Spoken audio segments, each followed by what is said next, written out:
Hi friends, இந்த வீடியோவில் நம்ம என்ன பார்க்க போகிறோம் அப்படின்னா, ஒரு மெஷர்மெண்ட் ப்ளவுஸ் வந்து கொடுத்துருக்காங்க. அதை வந்து நம்ம அளவு எடுக்கிறோம்.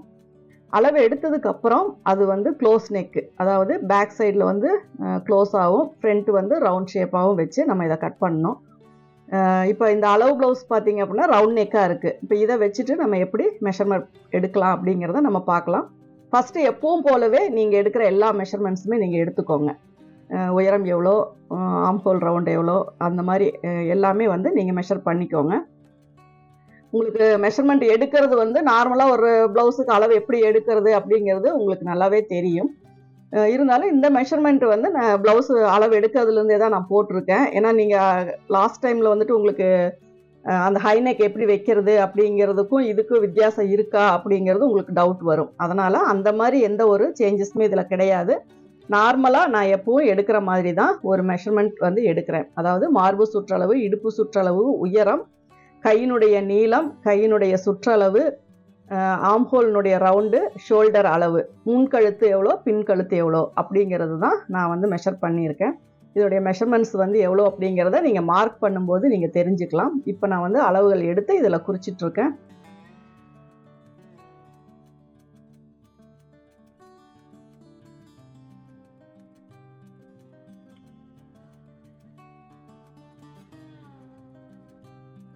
கையினுடைய சுற்றளவு ஒரு பக்கம் எடுத்தாலும் நீங்கள் அதை டபுள் பண்ணி இது சுற்றளவு நோட் பண்ணிக்கோங்க. கையினுடைய நீளம் எவ்வளோ அப்படிங்கிறதையும் நோட் பண்ணிக்கோங்க.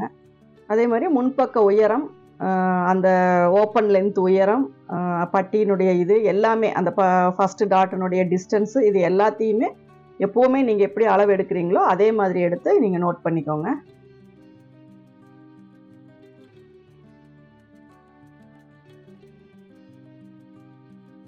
முன்கழுத்து 6.5 இன்ச்சு. முன்பக்க உயரம் பார்த்தீங்கன்னா, முன்பக்க ஓப்பன் லென்த் வந்து 3.5 + 1. டாட்டினுடைய டிஸ்டன்ஸ் பார்த்தீங்கன்னா 3 இன்ச்சு. இது வந்து முன்பக்க உயரம், ஷோல்டர்லேருந்து டாட் வரைக்கும் நம்ம எடுக்கிறது. அது ரொம்ப டைட்டாக இருந்துச்சுன்னா 12.5 ஒரு 1/2 இன்ச்சு சேர்த்து ப்ளஸ் 1 இன்ச்சு நீங்கள் போட்டுக்கோங்க. இது வந்து ப்ளவுஸ் மெட்டீரியல். சுருக்கமெல்லாம் இல்லாமல் நல்லா அயன் பண்ணி எடுத்து வச்சுக்கோங்க. இல்லைன்னா நல்லா நீட்டாக எப்போவுமே ஒரு மெட்டீரியல் வந்து நம்ம ஆர்டர் எடுத்த உடனே அதில் இருக்கிறத பின் இதெல்லாத்தையும் ரிமூவ் பண்ணிவிட்டு நீட்டாக நல்லா உதறி மடித்து வச்சுக்கிட்டீங்க அப்படின்னாவே உங்களுக்கு பாதி சுருக்கம் வந்து குறைஞ்சிரும். அப்படியே வைக்கிறதுக்கு பதிலாக ஒரு மெட்டீரியல் நம்ம ஆர்டர் எடுத்த உடனே, அல்லது நம்ம மெட்டீரியலாக இருந்தாலும் சரி, அதில் இருக்கிற அந்த ஃபோல்டிங்கை மாற்றணும். ஆல்ரெடி அது ஒரு ஃபோல்டிங்கில் இருக்கும், அதை வந்து நம்ம மாற்றணும். அப்போ அதை பிரித்து நல்லா நீட்டாக உதறி நல்லா ஸ்கொயர் டேப்பில் மடித்து அடுக்கி வச்சிட்டிங்க அப்படின்னாவே உங்களுக்கு பாதி சுருக்கம் வந்து அதில் குறைஞ்சிரும். அதுக்கப்புறம் நீங்கள் கட்டிங் போடும்போது அயன் பண்ண முடியலைனாலும் பிரச்சனை இல்லை. இதில் வந்து ஃபஸ்ட்டு ஒரு லேயர், அந்த லைனை வந்து நம்ம ஸ்ட்ரைட் பண்ணி நம்ம கட் பண்ணிக்கலாம். அதுக்கப்புறம் நம்ம மார்க் பண்ணுறது என்ன அப்படின்னா, 1 இன்ச்சோ அல்லது 1/2 இன்ச்சோ துணியினுடைய அளவை பொறுத்து உள்ள ஃபோல்டிங்காக 1 இன்ச்சு கொடுத்தீங்கன்னா திக்காக மடிக்கும் போது அந்த இடம் நல்லா ஸ்டிப்பாக இருக்கும். அதனால் நீங்கள் கிளாத் பத்தாமல் போகுது அப்படிங்கிறனால தான் நம்ம கொஞ்சம் கீழே வந்து விடுறோம். அதனால் நீங்கள் அதிகமாக கொடுத்தாலும் ஒன்றும் பிரச்சனை இல்லை. 1/2 ஷோல்டர், ஆம்ஹோல் 16 இன்ச்சு எடுத்திருக்கேன். அப்போ இதில் வந்து 8 இன்ச்சு வந்து நான் ஷோல்டர் வைக்கிறேன். அதே 8 இன்ச்சுக்கு நான் ஆம்ஹோல் உயரமும் வைக்கிறேன். 14ங்கிறது உயரம், 1/2 இன்ச்சு ஷோல்டருக்காக 14.5 இன்ச்சு நான் மார்க் பண்ணியிருக்கேன்.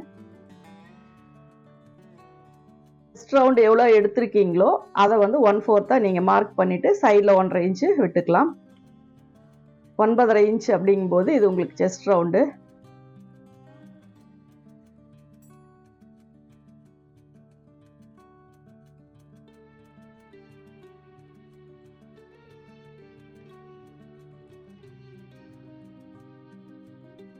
அதே மாதிரி ஆம்ஹோலுக்கு வந்து அந்த லைன் போட்டு மார்க் பண்ணிக்கோங்க. பேக்கில் பார்த்தீங்கன்னா இதில் நான் பண்ணியிருக்க சேஞ்சஸ் என்ன அப்படின்னா, ஷோல்டர் வந்து 8 இன்ச்சு வச்சுருக்கேன், ஆம்ஹோல் வந்து அதே 8 இன்ச்சு வச்சுருக்கேன். இதுவே நார்மல் ரவுண்டாக இருந்தால் அது 5.5 இன்ச்சோ 6 இன்ச்சோ அந்த மாதிரி தான் நம்ம வைப்போம். இடுப்பு சுற்றளவு டாட்டுக்காக நம்ம 1 இன்ச்சு சேர்த்துவோம். அதுக்கப்புறம் 1.5 இன்ச்சு வந்து நம்ம வைப்போம். இடுப்பு சுற்றளவு எவ்வளோ அப்படின்னா 1/4 வச்சு அதுக்கு 1 இன்ச்சு நீங்கள் சேர்த்திக்கோங்க. இதில் வந்து ஒரு 3/4 இன்ச்சு நான் வந்து கீழே இறக்கியிருக்கேன். பேக்கில் வந்து ஒரு 2.25 வந்து வச்சுக்கலாம். 2.5 2.25 அது எந்த இடத்துல நம்ம க்ளோஸாக கொண்டு போகிறோமோ அந்த அளவுக்கு வந்து உங்களுக்கு பின்னாடி வந்து க்ளோஸாகவும் முன்னாடி வைடாகவும் வரும். 2.25 2.5 உடம்புக்கு தகுந்த மாதிரி நீங்கள் வச்சுக்கோங்க. அது உங்கள் விருப்பம் தான். இதில் நான் மார்க் பண்ணியிருக்க அளவு தான் நான் இதில் வச்சுருக்கேன். மேலே 1/2 இன்ச்சு விட்டுட்டு ஆம்ஹோல் கரெக்டாக வருதா அப்படிங்கிறத மெஷர் பண்ணிக்கோங்க. 16 இன்ச்சு அப்படிங்கும்போது நமக்கு 8 இன்ச்சு அல்லது 7.25 இன்ச்சு நமக்கு வரணும். முன்னாடி பார்த்தீங்கன்னா நான் டோட்டலாகவே ஒரு 1 இன்ச்சு தான் அதாவது அந்த ஷோல்டர் ஜாயிண்ட்டுக்கு 1/2 இன்ச்சு போயிடும். அதுக்கப்புறம் வந்து ஒரு இன்ச்சோ என்னமோ தான் நான் அது பாக்ஸ் போட்டிருக்கேன். ஏன்னா டோட்டலாகவே 1 இன்ச்சு போட்டிங்கன்னா போதும். நான் அதை அக்யூரேட்டாக நான் மெஷர் பண்ணல. நம்ம பார்க்கும்போதே நமக்கு தெரியும் கழுத்தை ஒட்டி வரணும் அப்படிங்கிறது. முன்னாடி பார்த்தீங்கன்னா அப்போ தான் வைடாக வந்து நம்ம நெக் வைக்கும்போது இந்த அளவுக்கு வைக்கும்போது அது நீட்டாக வரும். அதை நீங்கள் மார்க் பண்ணி பார்த்துக்கிட்டிங்கனாவே உங்களுக்கு தெரியும்.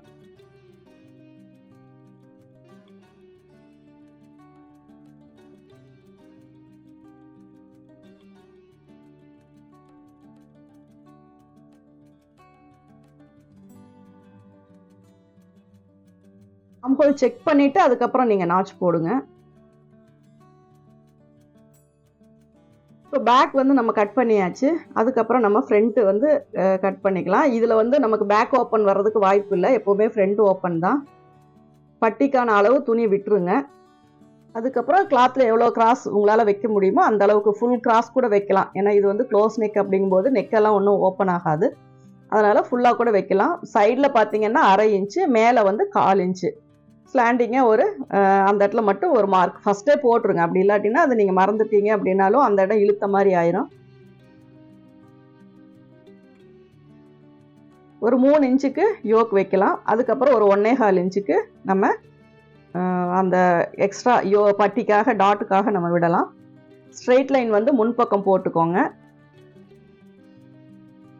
இதில் வந்து நீங்கள் ஷோல்டரும் ஆம்ஹோலும் பார்த்து கட் பண்ணிக்கோங்க. அதுக்கப்புறம் நம்ம ஓப்பன் பீஸ்க்கான இதை கட் பண்ணிவிட்டு அந்த இதை வந்து நம்ம ரிமூவ் பண்ணிக்கலாம்.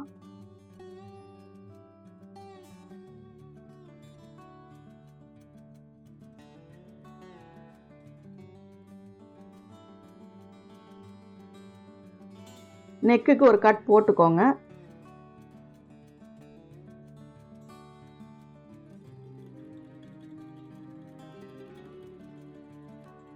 நெக்கு அகலம் தெரிஞ்சாதான் நம்ம அதில் நெக் ஷேப் வரைய முடியும். ஆம்ஹோல் வந்து ஒரு 1/4 இன்ச்சோ 1/2 இன்ச்சோ தள்ளிக்கலாம். அதுக்கப்புறம் நம்ம மெஷர் பண்ணிட்டு கூட நாச் போட்டுக்கலாம். இப்போ இதில் முன்கழுத்து உயரம் வந்து நம்ம மார்க் பண்ணிக்கலாம். இது நீங்கள் மேலே வச்சு கூட முன்கழுத்து பின்கழுத்தெல்லாம் நீங்கள் மார்க் பண்ணிக்கலாம். அதாவது முன்கழுத்து ஓப்பன் லென்த் எல்லாமே மார்க் பண்ணிக்கலாம். ஒரு சிலருக்கு அது எதில் மார்க் பண்ணுறோம் அப்படின்னு தெரியாதனால நான் இதை ரிமூவ் பண்ணிவிட்டு நான் மார்க் பண்ணுறேன். 4.5 இன்ச்சு வந்து முன்பக்க உயரம் வச்சுருக்கேன். கொஞ்சம் எக்ஸஸாக விட்டுருங்க. அதுக்கப்புறம் நம்ம அக்யூரேட்டாக அந்த நாச்சஸ் எல்லாமே நம்ம போட்டுக்கலாம்.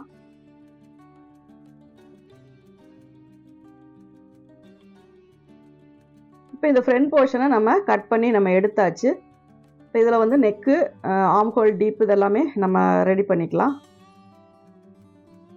ரொம்ப க்ளோஸாக வைக்க வேண்டாம். ஏன்னா க்ளோஸ் நெக் வேணும்னா வைங்க. கொஞ்சம் முன்னாடி வைடாக வேணும்னா கொஞ்சம் ரவுண்ட் பண்ணி தான் நம்ம இது பண்ணோம். அதனால் வைடாகவே பாக்ஸ் போட்டுக்கோங்க.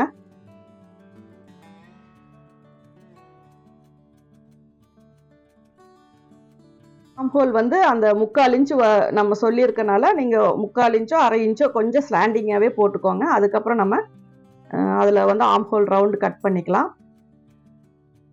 ஷோல்டர் கிட்ட பார்த்தீங்கன்னா ஒரு 1/4 இன்ச்சு, அது ரொம்ப ஷார்ப்பாக போயிடக்கூடாதுங்கிறதுக்காக முன்னாடி வந்து அதே மாதிரி ஒரு 1/2 இன்ச்சோ 1/4 இன்ச்சோ செஸ்ட் ரவுண்டு நம்ம வந்து மார்க் பண்ணிவிட்டு, ஏன்னா நெக்கு வந்து லூஸ் ஆகிடக்கூடாது, கொஞ்சம் மேலே தான் இருக்குது, அது லூஸ் ஆகிடக்கூடாது அப்படிங்கிறக்காக தான் உங்களுக்கு அதனுடைய அளவு பார்த்து நீங்கள் கட் பண்ணிக்கோங்க. அவ்வளோ கட் பண்ணினதுக்கப்புறம் நீங்கள் மெஷர் பண்ணிவிட்டு ரொம்ப கம்மியாகிடுச்சினாலும் முன்பக்கம் டைட் ஆயிரும், லைன் விழ ஆரம்பிச்சிரும். அதனால் அதை பார்த்துக்கோங்க.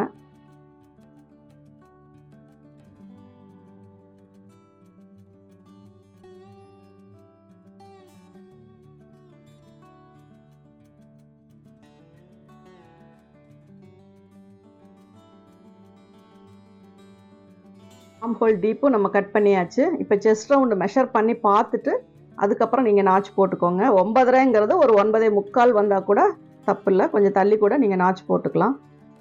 ஏன்னா தச்சு முடிச்சதுக்கப்புறம் செஸ்ட் வந்து டைட் ஆகிடக்கூடாது, அதை முதல்ல மைண்டில் வச்சுக்கோங்க.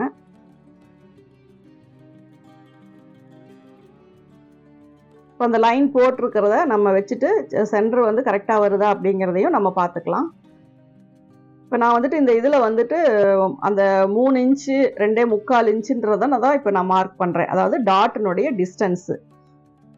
அதுக்கப்புறம் டாட் எவ்வளோ பெருசு அப்படிங்கிறத கப் ஷேப் வச்சு எவ்வளோ பெருசு அப்படிங்கிறத பார்த்துட்டு 1.25 வேணுமா 1.5 வேணுமா 1 இன்ச் இருந்தால் போதுமா அப்படிங்கிறத நீங்கள் அதில் மார்க் பண்ணிக்கோங்க.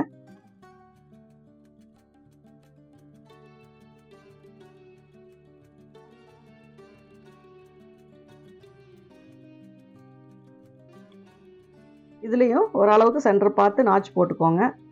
அதே மாதிரி ஆம்ஹோல் நாச்சும் நீங்கள் போட்டுக்கலாம். இதில் நீடில் மார்க் போட்டுக்கிட்டீங்க அப்படின்னா அதை வச்சு நம்ம டாட் பிடிச்சிக்கலாம். சென்டர் டாட் வந்து ரொம்ப இறக்கி பிடிச்சிங்க அப்படின்னா கப் ஷேப் வந்து சரிஞ்ச மாதிரி போயிடும். அதனால் சென்டர் டாட் வந்து கொஞ்சம் மேலேயே பிடிச்சிக்கோங்க. மற்றது மட்டும் கொஞ்சம் தள்ளி பிடிச்சிங்கன்னா போதும். இதை பிளேஸ் பண்ணிவிட்டு இதுக்கு தகுந்த மாதிரி நம்ம யோக் வந்து நம்ம கட் பண்ணிக்கலாம். முதல்ல மெஷர் பண்ணிக்கலாம். யோக் அதிகமாக இருக்கா, ஃப்ரண்ட் போர்ஷன் அதிகமாக இருக்கா அப்படிங்கிறத முதல்ல நம்ம செக் பண்ணிக்குவோம். இப்போ இந்த அளவுக்கு நீங்கள் வந்துட்டு அண்டர்ஆர்ம் விட்டிங்கன்னா போதும். ஏன்னா ரொம்ப விட வேண்டாம். ஒரு 1/2 இன்ச்சு எப்பவும் போல் ஒரு 3 இன்ச்சுக்கு குறையாமல் நீங்கள் வச்சுக்கோங்க. ஏன்னா ரொம்ப குறைச்சிட்டிங்க அப்படின்னாலும் அந்த ஷோல்டர் வந்து இழுக்கும். இதில் கொஞ்சம் எக்ஸஸாக இருக்கிறனால அதை கட் பண்ணிடலாம்.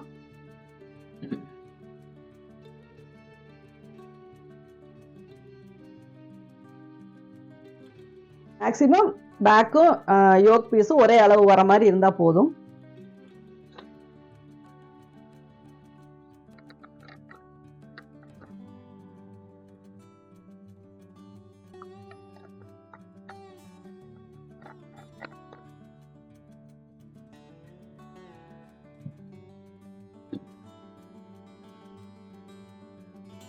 இதனுடைய நீளம் மார்க் பண்ணிக்கோங்க. அதுக்கப்புறம் உயரம் எவ்வளோ அப்படிங்கிறத செக் பண்ணிக்கலாம். 3 இன்ச்சு வச்சுருந்தோம். 1.5 இன்ச்சு சேர்த்து 4.5 இன்ச்சு வர மாதிரி வச்சுக்கோங்க. அதே மாதிரி முன்பக்கமும் 4.5 இன்ச்சு வர மாதிரி வச்சுக்கோங்க.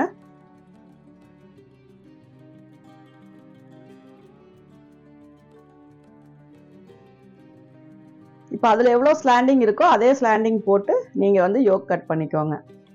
யோக்கு நம்ம எவ்வளோதான் கிராஸாக வெட்டினாலும் நம்ம தைச்சிட்டதுக்கப்புறம் பார்த்தீங்க அப்படின்னா அது ஒரு கர்வ் ஷேப்பில் தான் வரும். ஏன்னா அந்த கீழே இருக்க அந்த கார்னர் தான் நம்ம முக்கோணம் மாதிரி கொடுக்குறோம். அது வந்து நமக்கு நம்ம தைக்கும் போது உள்ள டாட் பிடிக்கும் போது அது உள்ளே போயிடும். அதுக்கப்புறம் நம்ம இதை அட்டாச் பண்ணும்போது பார்த்தீங்கன்னா அது வந்து ஒரு வளைவான ஷேப் தான் வரும். ரொம்ப அப்படியே முக்கோணம் மாதிரியே அப்படியே வந்து இருக்காது. அதனால் நிறைய பேருக்கு இந்த யோக் வச்சா செட் ஆகுமா அப்படிங்கிறது டவுட் வருது. தாராளமாக இது மாதிரி வைக்கலாம், ஒன்றும் ப்ராப்ளம் இல்லை.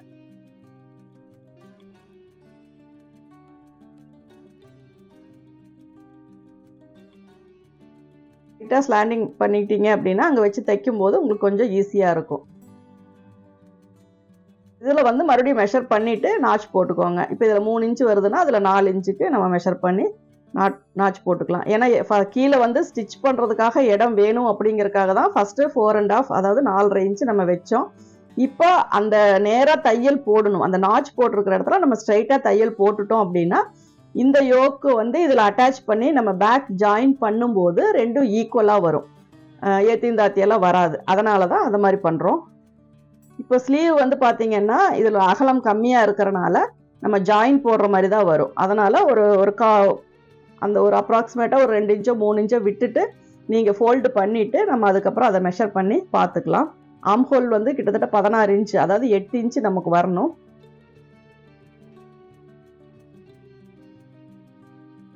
என்னுடைய நீளம் வந்து 6.5 எடுத்தோம். அப்போ 7 இன்ச்சுக்கு வந்து நம்ம மார்க் போட்டுக்கலாம்.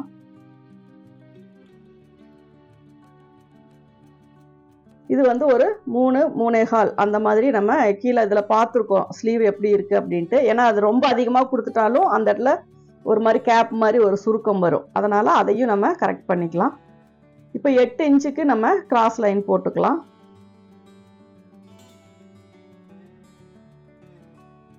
இல்லை கையினுடைய சுற்றளவு எவ்வளவோ அதை பார்த்துட்டு 1/2 வச்சு நம்ம மார்க் பண்ணிக்கலாம்.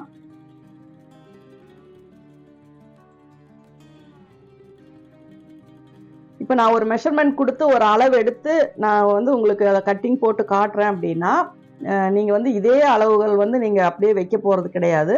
அதனால் நீங்கள் என்னென்ன அளவுகள் எடுக்கிறீங்களோ அந்த அளவுகளை அந்தந்த இடத்துல நீங்கள் ப்ளேஸ் பண்ணீங்க அப்படின்னா உங்களுக்கு இந்த ப்ளவுஸ் வந்து கரெக்டாக வரும். ஏன்னா இந்த சைஸ் ப்ளவுஸ்க்கே தான் இது கரெக்டாக வருமா இந்த மெத்தட் அப்படின்னா அப்படி கிடையாது.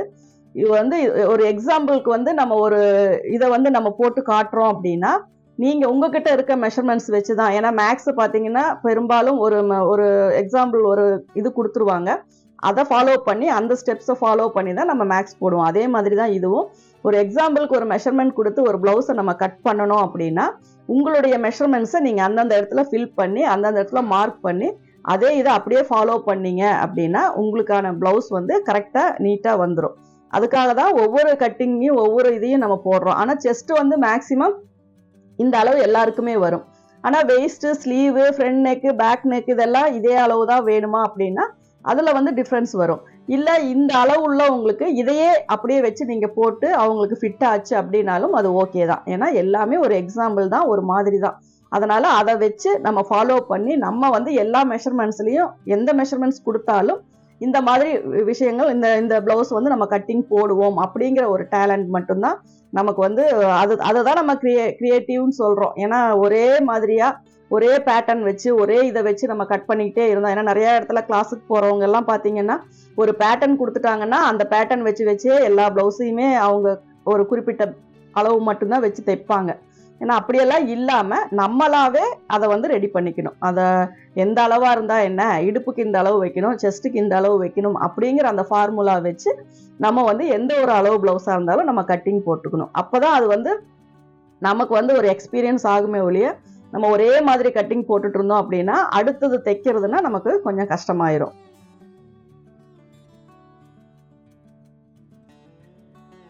இப்போ இது வந்து பார்டர் இருக்கிறனால இந்த லைன் வந்து நமக்கு குறுக்க தான் வரும். ஏன்னா அந்த பார்டர் எடுத்து நம்ம அட்டாச் பண்ணும்போது அது நீட்டாக இருக்காது. ஆனால் உடம்புக்கு வந்து குறுக்க கோடு போட்டால் நிறைய பேருக்கு அது பிடிக்காது. அது வேண்டாம், எனக்கு நேர்கோடு தான் வேணும் அப்படிம்பாங்க. அப்போ அதனால் உடம்பு பகுதி வந்து நேர்கோடாகவும் கைக்கு வந்து அந்த பார்டர் இருக்கிறனால நம்ம குறுக்காவும் தான் நம்ம போட முடியும். அந்த மாதிரியே நீங்கள் போட்டுக்கோங்க.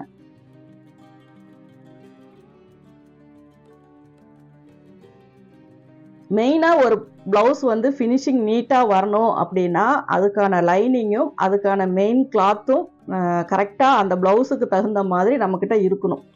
அப்படி இருந்தால் மட்டும்தான் நம்ம நினைக்கிற மாதிரி ஒரு ஃபிட்டிங் வந்து நம்ம கொடுக்க முடியுமே ஒழிய ஸ்லீவுக்கு ஜாயிண்ட்டு, ஃப்ரண்ட்டுக்கு ஜாயிண்ட்டு, பட்டிக்கு ஜாயிண்ட்டு, இப்படி எல்லாத்துக்குமே நம்ம ஜாயின் போட்டு அதே மாதிரி கழுத்து பீஸுக்கு, ஓப்பன் பீஸுக்கு இதுக்கெல்லாம் துணி பத்தாமல் பிட்டு பிட்டாக போட்டு இப்படியெல்லாம் நம்ம தைச்சோம் அப்படின்னா கண்டிப்பாக வந்து அது ஒரு நல்ல ஃபினிஷிங்காக நம்மளுக்கே தெரியாது. அதனால தான் நம்ம என்ன பார்க்குறோம் அப்படின்னா தைக்கிறதுக்காக மட்டும்தான் ஒரு ஃப்ரண்ட்டு பேக்கு ஸ்லீவ் கட் பண்ணுறதுக்கு தான் ஒரு 90 பாயிண்ட் துணி கொடுக்குறாங்கன்னா அதுக்கும் மேலே நமக்கு ஓப்பன் பீஸுக்கு வேணும், கழுத்து பீஸுக்கு வேணும், பட்டிக்கு உள்ள எக்ஸ்ட்ரா கொடுக்கறதுக்கு கிளாத் வேணும்.